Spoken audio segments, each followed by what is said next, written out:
Hello everyone. Today we'll be studying about a very important topic, that is solid angle. Okay.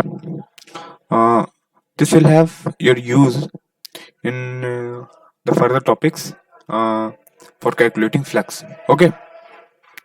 Today we'll be studying about solid angle. Okay. So firstly we'll define what this term is. Okay. Solid angle, you can say firstly it is denoted by omega. Okay. It is angle subtended by an area element at the center of a sphere. Okay, angle suspended by area element at center of a sphere. Okay, that is called solid angle. Okay, let's say area element is what, delta A.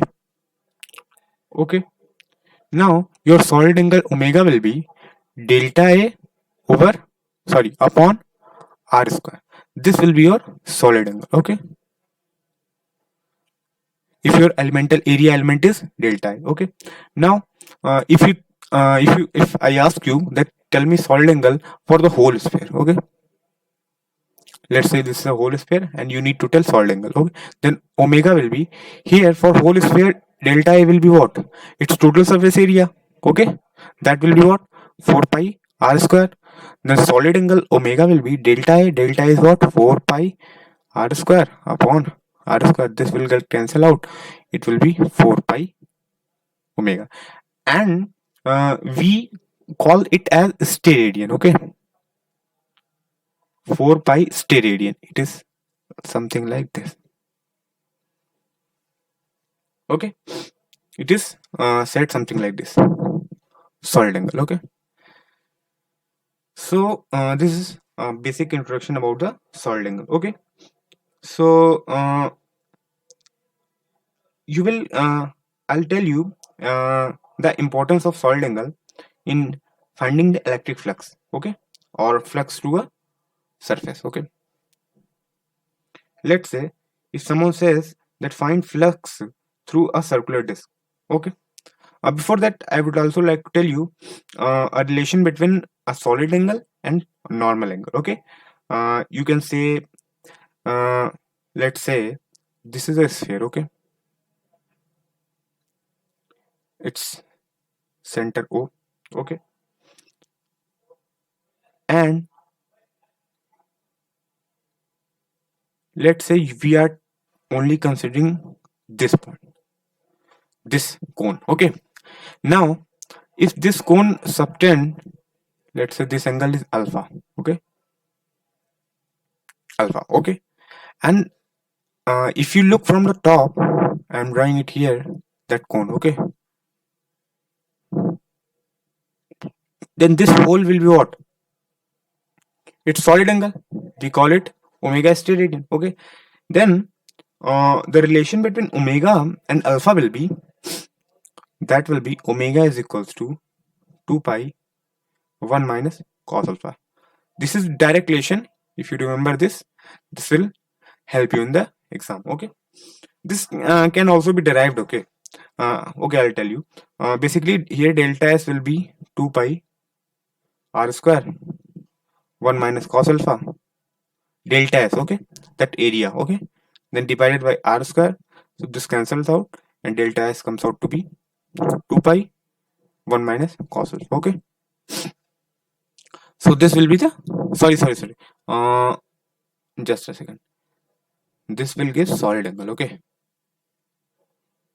omega. Okay, this is a basic relation. Okay, now special cases, if I talk about special cases, if alpha is equals to pi by 2, okay, then it will be 2 pi steradian. Okay, omega. Okay, and if alpha is equals to pi, okay, that means what, omega will be 4 pi steradian, and we have seen it for solid whole sphere. Okay, when there is whole sphere. Okay, now we'll come back to our question. We need to find flux through a circular disk. Okay, let's say this is a circular disk. Okay, and here if a charge q is kept here. So we need to find flux through this circular disk. Okay, uh, see, this charge plus q will be generating what? Electric fields in all direction, in this direction, in this direction, in this direction. Since it is a positive charge. Okay, so electric field lines will also be passing through this disk. Okay, like somewhat like this. Okay, they will be passing through it. Okay, so we need to calculate electric flux. Okay, due to these electric field lines. Okay, so we have two approaches. Okay, the first method is we'll take a strip. Okay, here, and we'll calculate electric flux through it.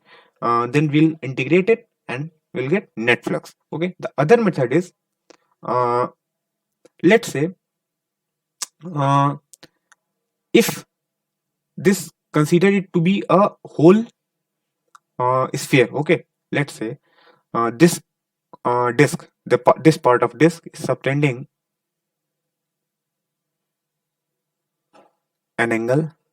Okay, we are joining it. Okay, let's say this angle is alpha. Okay, why I'm doing like this? There is also another method. Okay, you can also do by that method by considering a strip. We are doing that it with direct method. Okay, that's why I have told you this relation. Okay, so you know that if we consider a full sphere, okay, where solid angle is 4 pi steradian, then flux will be phi naught, let's say. Okay, and if solid angle is omega, then flux will be what? It will be omega into phi naught divided by 4 pi, right? And we know that omega is what? Omega is 2 pi 1 minus cos alpha. Okay, and here in the question this distance is given as x, and this distance is, and this radius is r. Okay, so here omega will be 2 pi 1 minus, and cos alpha will be what? X upon root of x square plus r square. We have substituted the value of cos alpha. Okay, now you know that flux will be what? Flux is omega into phi naught upon 4 pi. Okay, now if you put the value of omega in this equation, okay, this is what? The flux through this disk. Okay, so flux through this disk will be phi naught upon 4 pi. Omega is what? 2 pi 1 minus x upon root of x square plus r square. Okay, uh, and when you will study the Gauss theorem, okay, from there you will get to know that this will be okay. This 2 will cancel out with this, and pi will get cancelled by pi. Then this phi naught will comes out to be q by epsilon naught. I will tell you in just the next video. Okay, you just accept it now. Okay, q by epsilon naught. This is our actually the net flux through if a charge q is okay. I'll tell you in the next video. Okay, just accept this phi naught will be q by epsilon naught. Okay, I'll tell you in the next video why this is something like that, something like this. Okay, this will be the electric flux through circular disk. Okay, if a charge q is placed at a distance of x. Okay, this phi naught will equal to q by epsilon naught. I will tell you in the next video. Okay, thank you.